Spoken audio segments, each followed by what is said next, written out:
Kids dance on the street, we moving to the beat. Platform Africa, feel the rhythm in your feet. Sunshine in our eyes, colors in the skies. Platform Africa, every dream can rise. Platform Africa, yeah.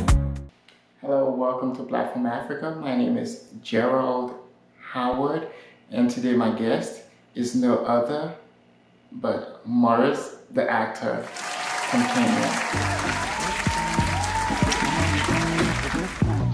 You know, he doesn't even understand me.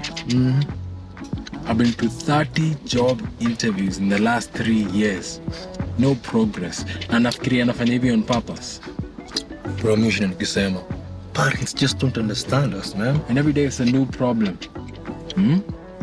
Mara this, mara that. There's nothing I can do that can please him. Doesn't help that you are not married, huh? To your mzayo, such a disappointment. Don't get married, aje. Mamas want stability. Stability equals money. Imagine nikiwa LD. Lady mlikuwa na date, she left me for a lecture.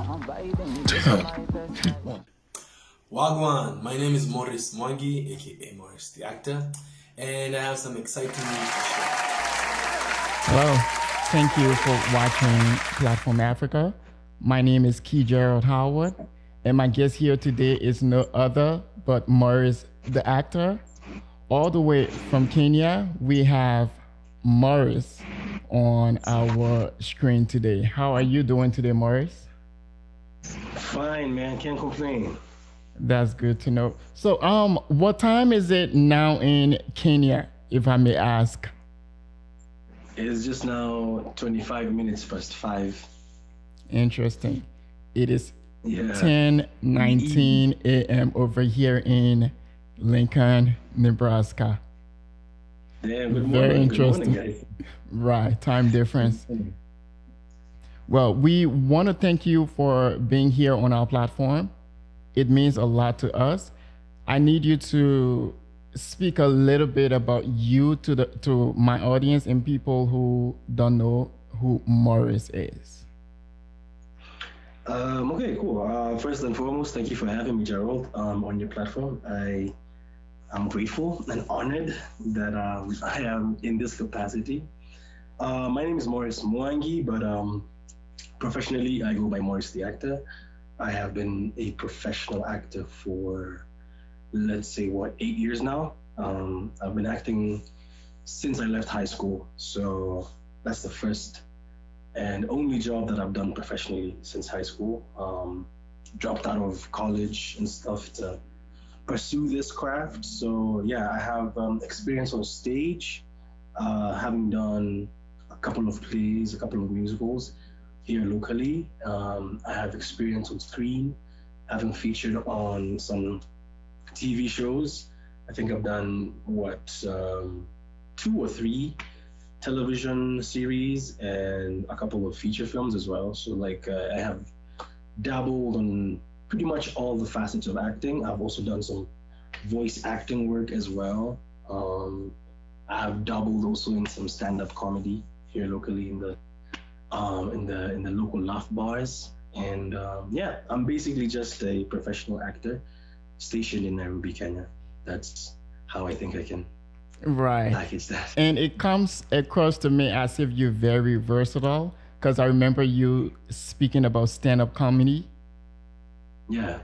Interesting. I did not know anything about that. Yeah. I think creatively, all around the world, all work is scarce. Creative work is not that frequent, right? So you have to kind of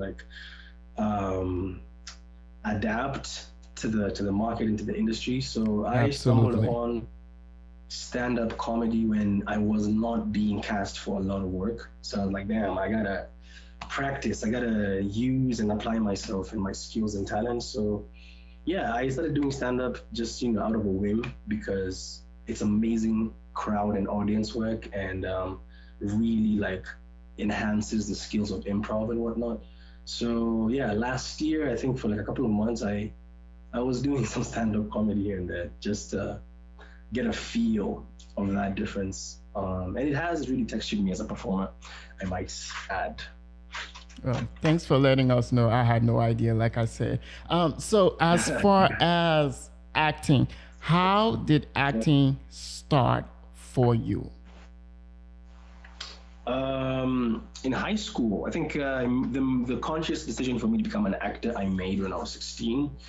When I was in high school, I was in a very the school I was in had a very active drama club. So I remember being cast in my first play, and the first time I ever acted, I was 16, which is like what, Form 2 here, which I think in these other systems that would be like I think around grade 10 thereabout, I'm not sure.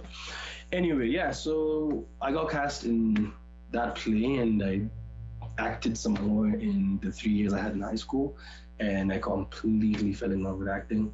And yeah, in high school is when I made the decision to become a professional actor, and that's why it was so easy for me to just follow through after school and just be like, you know what, I'm gonna go out there and I'm gonna start acting. And that's how that started.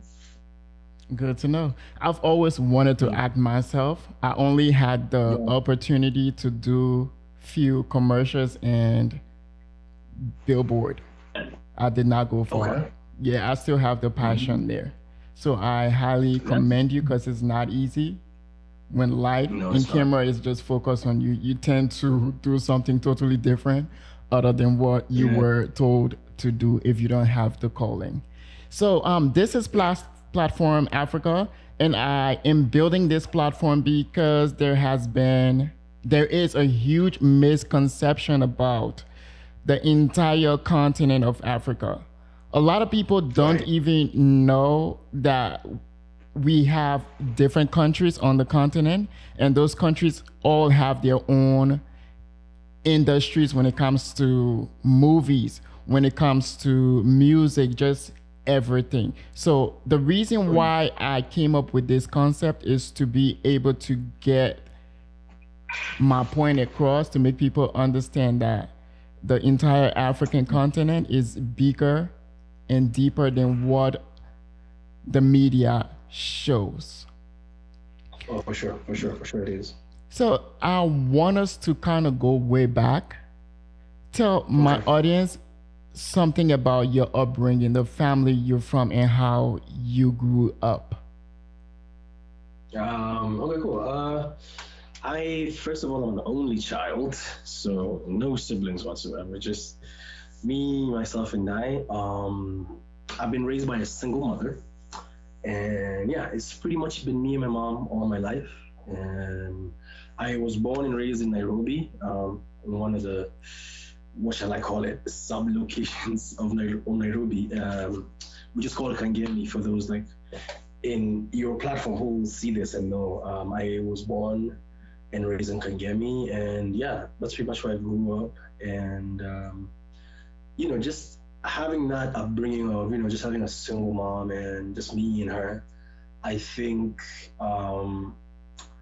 psychologically speaking, if I can just center this still to acting, psychologically speaking, I think those conditions were super conducive in terms of just imagination and just wonder, because when you grow up without a dad, it's a thing of like, oh damn, you kind of know, but at a certain age how people are created, right? So it takes two to tango.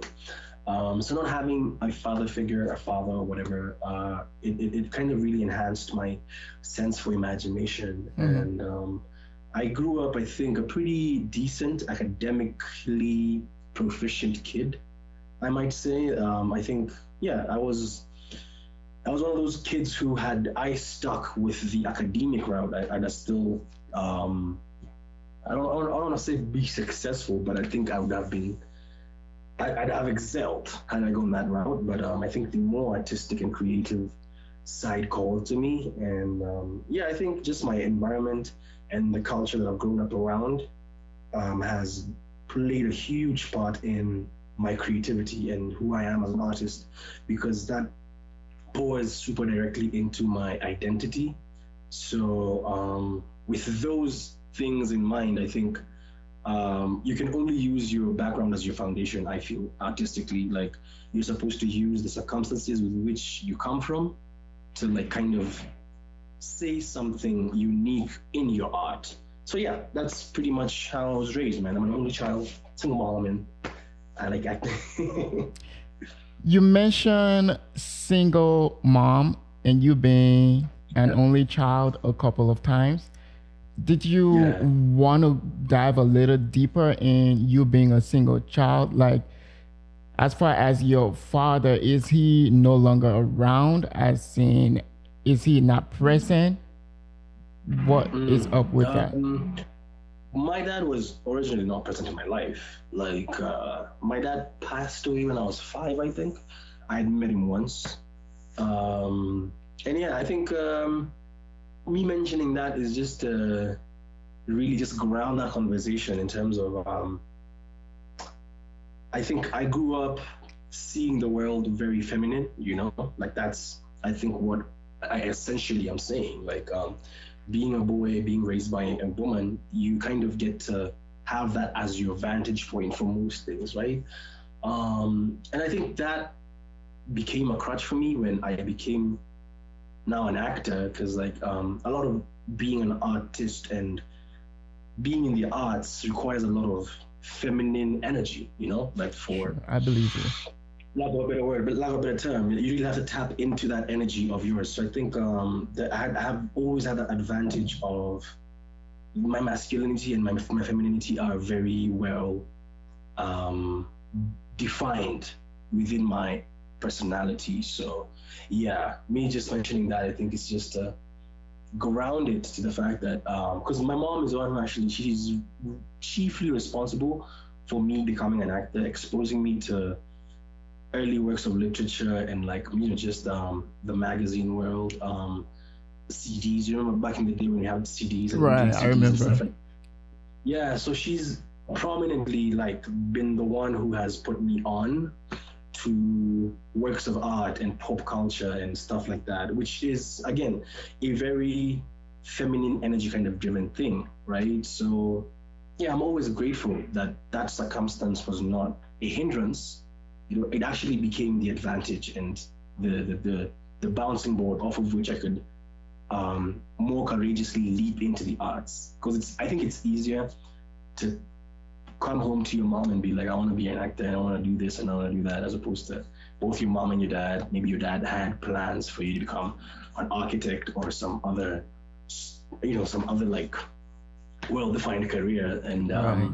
yeah, it's even right now as I speak to you right now, I think my mom just being by my side and being a huge supporter and fan of my work has been a huge like charity. You know, when they say charity begins at home, yeah, I feel like you need that blessing. You need that blessing to go out here and do these very scary things called chasing your dreams and stuff. So Absolutely. yeah, that's what I meant. Absolutely. I can empathize Yeah. because I grew up with my mom as well, but the difference is I'm not an only child. I have Oh, okay. a lot of siblings. So as far as you being raised by your mom, I can empathize. I was raised by my mom. Right. My dad, when he was alive, he lived in a different country. So with everything Okay. you're saying, I can definitely relate. I understand. I want us to dive a little deeper into the movie industry in Kenya. What would you say is some of those challenges, and how Yeah. would you like to see it change or get better?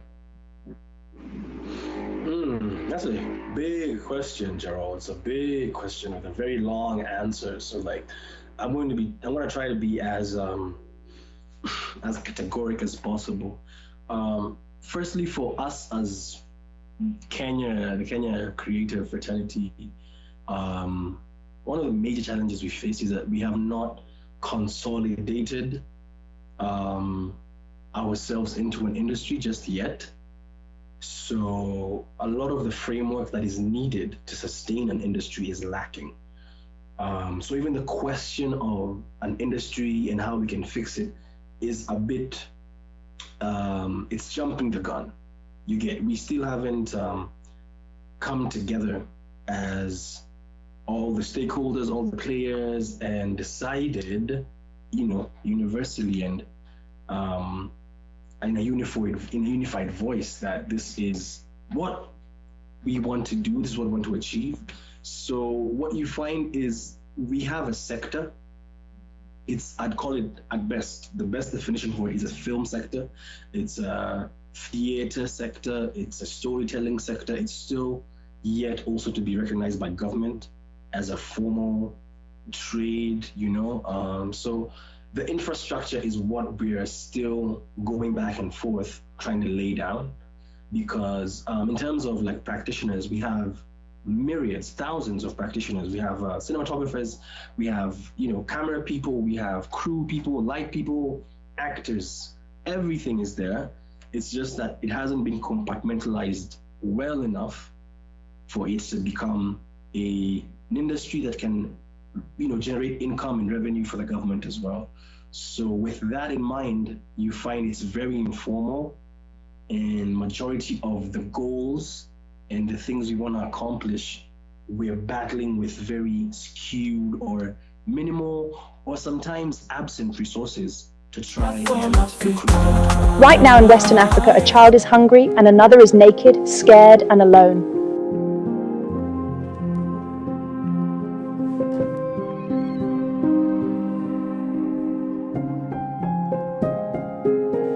At Halcyon Liberia, we provide food, clothing, shelter, education, and medical care to heal their wounds.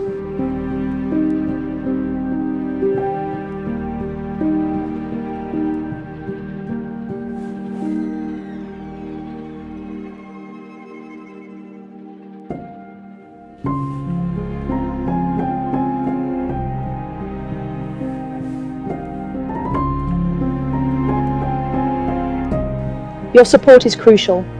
Join us today with just $14.99 a month. Visit our website or call now. Your help is urgent. Your name will be honored on our website, and you may receive a souvenir as a reminder of your kindness. This is your chance to give life. Act now.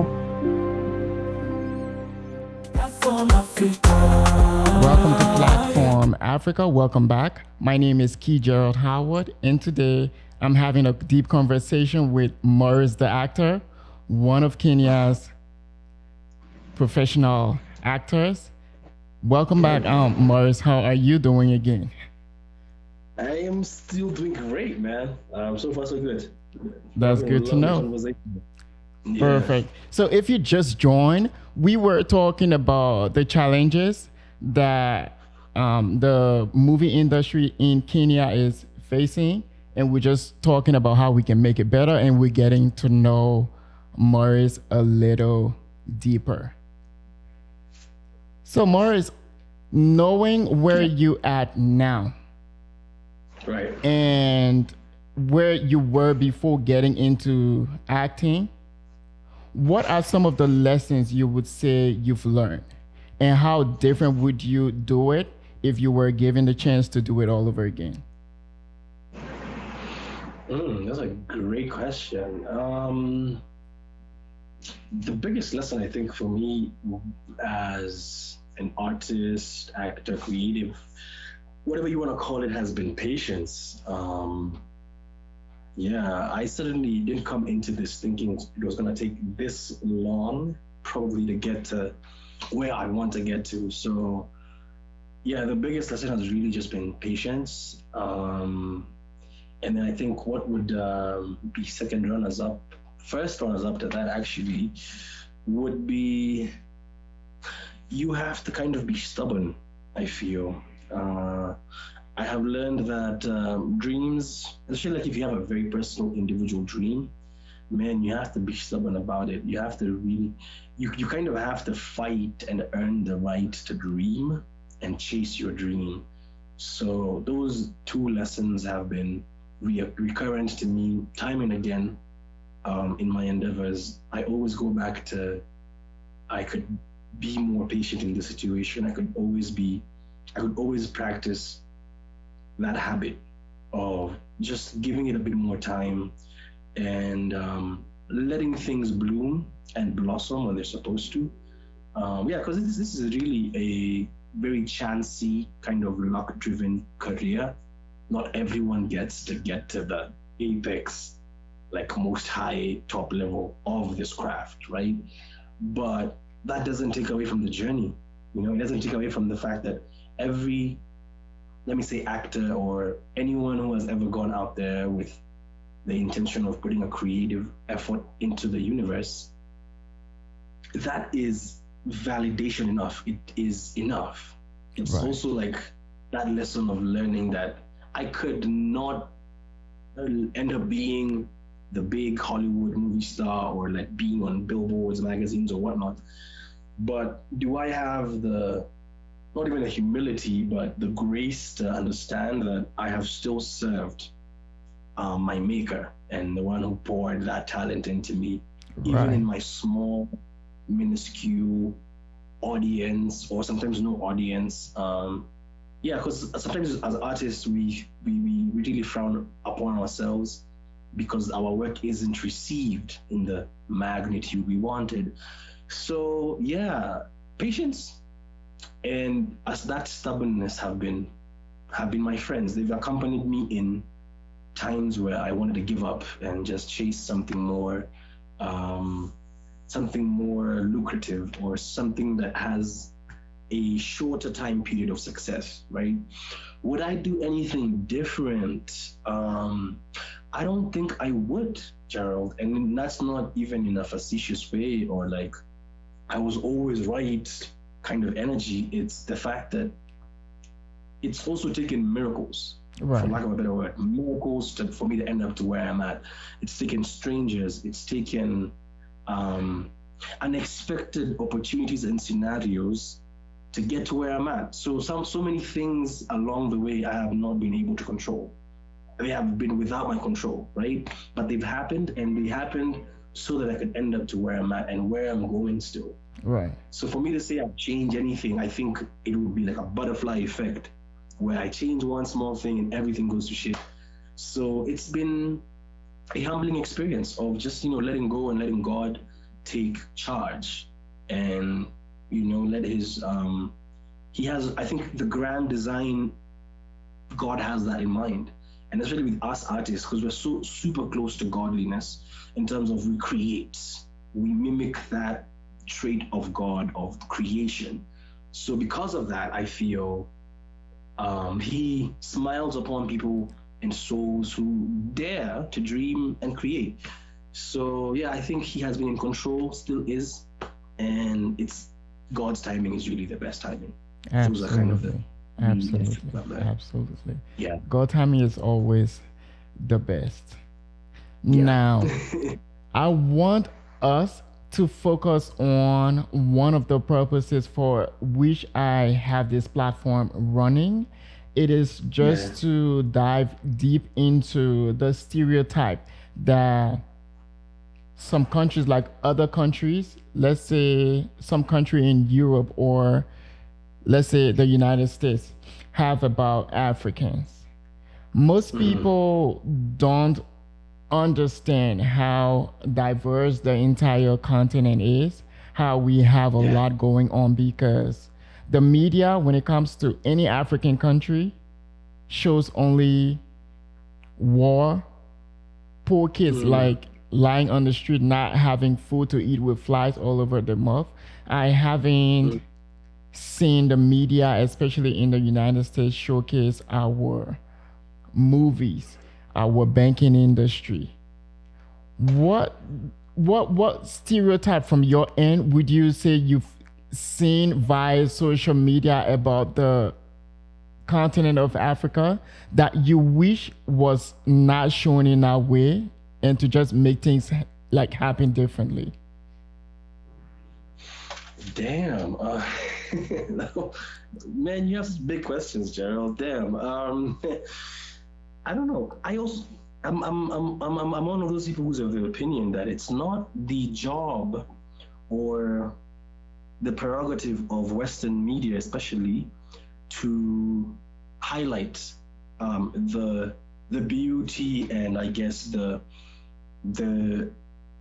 magnificence of the continent. I frown upon the fact that we have become so codependent on the Western perspective that our take never matters. So for me, Kurt, like personally, let me just be honest, right? Because like I'd hate to come on your platform and say things just to make a soundbite or just regurgitate information that I have seen elsewhere. From my interaction with many people who work outside this country, especially like Western, European, and like even as far as Australian types of creatives, my interaction with them has always been from shock. They come here and they get shocked, ideally, right? So that not being my reality, because I'm in the continent, my reality is so different from the propaganda that is being propagated that it would take a lot of work for me. I have to be super invested in the Western perception of how I look to think it matters, right? Because we grow up and you grow up seeing and feeling some inferiority, which is institutionalized. It's very carefully crafted into your subconscious, that inferiority that you're of a lesser race, right? But now I think with the maturity of coming into the industry and gaining this consciousness, I realize it's really not about what they think. It's always rooted in what we think. And I think that the conspiracy and the agenda here by the Western class and the Western mass is to keep us suppressed mentally. And this is a thing that has been said by artists all over, like the new slavery is mental, right? So for us as really young kids, we realize, because I mean, the internet, man, information, we have seen through that curtain. We have vicariously looked through the looking glass online, social media. We know that it's not heaven where you guys live. We know that you guys bleed when you're cut. We know you guys have to shit. You guys are people. Right. Step into style with Zogar. Our stunning, durable African wax prints celebrate culture and creativity. Every piece is under $35, making it easy to express yourself without breaking the bank. Shipped from Atlanta and Nebraska, we bring the essence of Africa right to your doorstep. Zogar, wear the culture. Visit myzogar.com today. With that awareness that has come with the internet, information just being so available, there has been a resurgence and a renaissance of how Africans have thought of themselves. True. And right now, what we're working towards, especially like with the artistic community in Africa, we're fighting for the reclamation of African self-love. Because we believe that if we love ourselves, there's not going to be a need to go somewhere else to be loved by other people or to be validated by other people. Absolutely. So the stereotypes we're combating right now are inherited. My generation has not grown up thinking that the white man is superior to the black man. We have not grown up like that because we have had the chance to school with some of these white kids, and, like exchange and interact with some of these so-called foreigners. And the common frequency there is that we're all human, right? We're just all human beings, and creed, color, all these other things they're just, I don't know, man. They're just add-ons to something that inherently and intrinsically we are all the same. So even right now, as I'm talking to you, the battle we're facing as Kenyan actors is trying to figure and come up with a system of education. So we don't need to go train at the actor studio in New York to be given the credentials to call ourselves actors, because even the experience of actors in the Western hemisphere is not our experience. Our audience is not the same. It doesn't benefit me to know how Gary Oldman will achieve a character when the audience I'm serving has no idea of the complexities of what it would do. So we're turning the spotlight back into the continent. Right. We're refusing that need to look outward for a way forward. We're looking within ourselves. We're looking at all these beautiful cultures we have. We're looking at all these communities, all these languages, all the music, all the art in the continent. How can we create our identity that is super strong going forward? And even with the export of African talent, we're still trying to mitigate the fact that we don't want our children and us to have to change who they are to go out there and fit in and be accepted. They can do that here. So that's the struggle. The struggle really is, again, like I said, the infrastructure is where we're really stuck at. But if we have the infrastructure, we have seen Western entities come into the continent with prospects to invest because they realize information has spread two-way traffic. They know more about us, we know more about them, right? You saw Black Panther and like how heavily it was influenced by this continent. Absolutely. And that movie made, it broke records. It did. So for the first time, the African disposition is being looked upon as, which is wrong, it's being looked at as enterprise. Let's not kid ourselves. The only reason why we have Western interest in the continent is because of the enterprise. They realize the amount of culture, swag, music, food, art, vibration in the continent can sustain entertainment for another 50 years because they've exhausted their pool of creativity, right? Most of these Western regions have been doing this for the last 100 years. We're just 30, 40, 50 years. Like the biggest industries are no older than that. Right? We are looking at countries that have had independence for 70 and below years. Most of these countries are infants. They're in the infantry stage. They are ideas of countries, right? So even that tasks us artists with so much more work to reflect the times, right? So for me personally, I would debunk that stereotype of there's preconceived notions about us as African. We don't care, actually, Gerald. We don't care. Like my generation does not care about pandering, catering, or serving the Western audience. We're not concerned with that. We want to serve our demographic first. We want to pour back some self-love, some self-identification and self-awareness back into our people.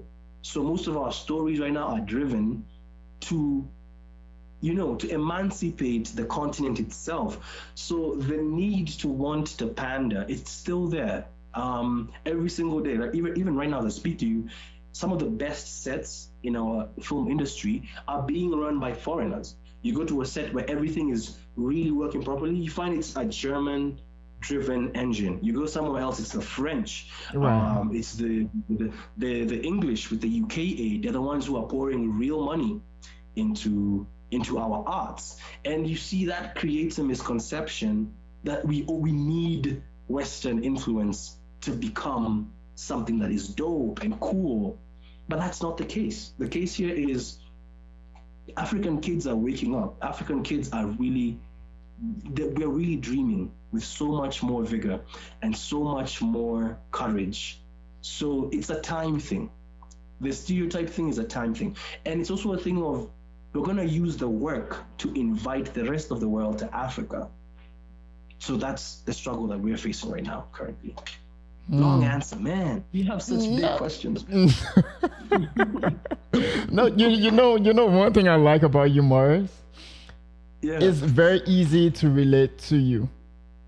The fame is not getting into your head, and then you come across as a very intelligent person, and you're outspoken. So I'm just sitting here having fun listening because it makes my work not come across as work.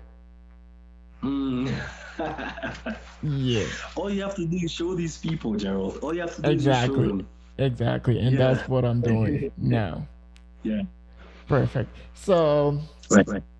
where do you see yourself in the next 5 to 10 years? What would Morris acquire or achieve that you will be, should I say, satisfied professionally when it comes to the industry you find yourself working in? Satisfy is a big word. I'll stop there. Satisfaction is it's not even it's a more complex word, because the word that I think befits what you're trying to say is fulfillment, right? What thing will fulfill me right now? 5 to 10 years, my generation right now, my cohort of actors and creatives and filmmakers alike, the task we have at hand right now is ownership, Gerald. Ownership, ownership, ownership. How can we own the work? We have been working for bigger conglomerates. We've been working for broadcast, for streamers, and we're still getting the shorter end of the stick, right? So going forward, we've realized 5 years ago, had we been in a work that was ours, we would have been in a better situation to negotiate for funding, better conditions, better pay. All these things we want to champion can only be solved through the question of ownership. Who owns the final product, right? So 5 years from now, and this is the thing I'm already currently in the present moment putting energy and effort into, I'm working with my fellow colleagues, my fellow, I'll say, cohort members, and people who are of my age, of my thinking, of my like-minded individuals. We're banding together and we're helping each other create and bring to life work that we can own. It's still not profitable just yet, but we've realized it's a seed. So if 5 years ago we planted the same seed, we would be reaping something, right? So 5, 10 years from now, we want to be in positions where we can better negotiate for ourselves because we own the IP.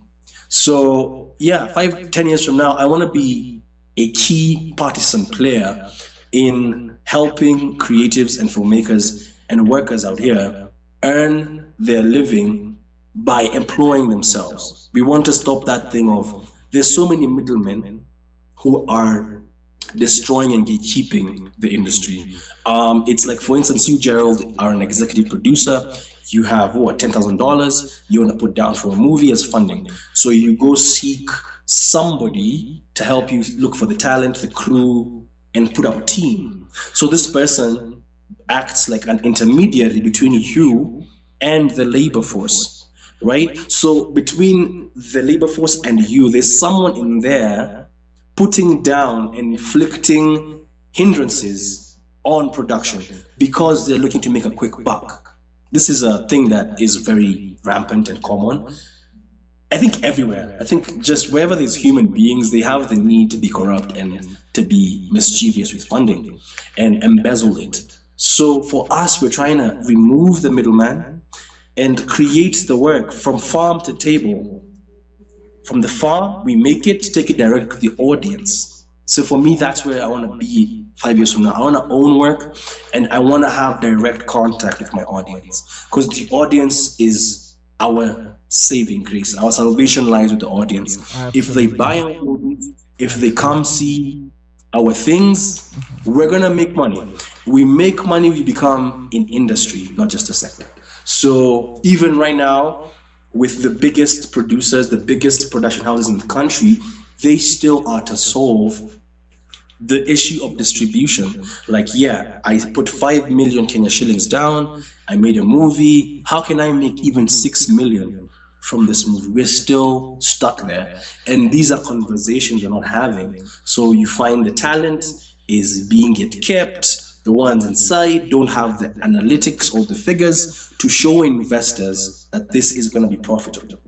So for us, that is the biggest thing. We have to own our work. And we're slowly stepping into those positions and filling them really well of owning our work. Yeah, basically 5 years from now, I want to be an owner of work. I just don't want to be an actor. I want to be able to own the work I acted.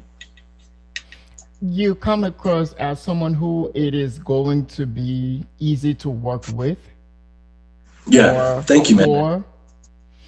So like I've been telling you, I'm very open to doing something with you. Yeah. Oh, we have been. We've been So, talking about this for the last absolutely, 3 years now, absolutely. Gerald. We have to do something. We have to do Yeah. something. It's just a little slower from my end because I'm in the process of planning a wedding because I get married in December. So yeah, Congratulations. thank Yeah, you, thank you. So that's where the nigga. whole that's why I've been a little slower as Damn. compared Nah, to nah. how I should be.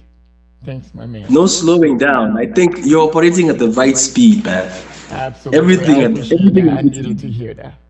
So finally, I need you to tell my audience how they right. can reach you, how you can be contacted, and everything you say is going to be on the screen so people get to Right. follow and then be a part of your world and be updated on everything that Morris does. So please give us your Right. Instagram if you have Twitter. So I go by Morris the actor, Morris, no spaces, the actor, everywhere pretty much. Instagram is where I think I'm most accessible to many people. So you could follow me on Instagram. I do have a Twitter, I have a TikTok, I have a YouTube, and some exciting news. I'm super glad to announce even here on your platform. Absolutely. I have worked on a show that I have written, directed, and edited. Okay. That will be, yeah, it will be coming soon on a VOD platform that is yet to be unveiled. But yeah, I do as I'm not just speaking hot gas. I've actually put walk the walk, walk the talk, and there's some work that I have done that it will be coming. So if you follow me on any of those platforms, Maurice the actor, Instagram, YouTube, Twitter, TikTok, everywhere. You can find me there. And yeah, man, I'm still here in Kenya. We're still trying to do the work. Every day above ground is a blessing. So we show up and do the work, man. So that's been my time. Thank you so much for having me. So thanks so much for being here because you gave a lot of insight that I was not aware of, and I'm sure other I'm people glad. watching weren't aware as well. So that means Right. everything. So You're once welcome. again, thank you so much for being on our show. Hopefully, a year from now or two, we will be calling you back to see where you're at.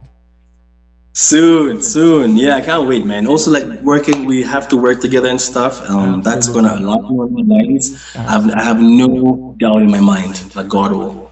God's time, bro. God's time. God's time is always the best time. Ladies and gentlemen, you heard that from the horse's own mouth. That is Morris, the actor, all the way from Kenya. Thank you so much for Yes, sir. watching, and thanks, Morris, for being here.